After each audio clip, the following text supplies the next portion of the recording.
Hey everyone, welcome to Wager Talk. I am Minty Betts, and joining me today is Tony Finn at WagerTalk on Twitter, and Drew Martin at Drew Martin Betts on Twitter. This Saturday, we've got the Texas A&M Aggies against the Georgia Bulldogs. Last week, Georgia held Auburn to 0 points for 3 quarters. Haha, Drew against Auburn. Oh, just rub it in. How do you think Texas A&M's offense is going to hold up to Georgia's defense?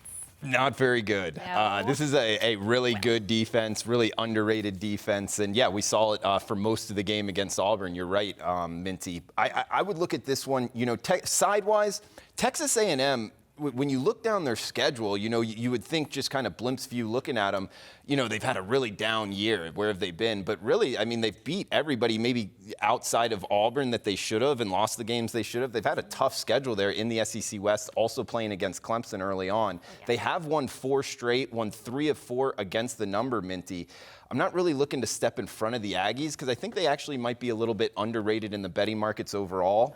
Okay. Georgia, on the other hand, their defense, only 3 times all year has a team rushed for more than 85 yards against this defense. I think the Aggies are going to have a really tough time moving the ball. Mm-hmm. But totals-wise, I like this game in Sanford Stadium between the hedges, mainly because Texas A&M, when you talk about one thing I like to look at is defense traveling. In college football and football overall, they're 0-3 in terms of over-unders, three unders when on the road here, talking about Texas A&M.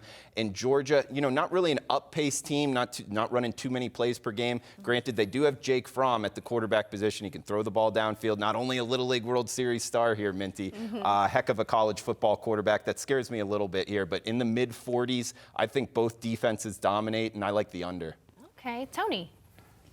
I wish that I liked Fromm. I thought Fromm and Georgia would be a little more evolved at this point in time during the season. I mean, when you have a quarterback that's only completing 40% of his passes, especially recently, it really doesn't matter. They're so good defensively. And the offensive line is so good.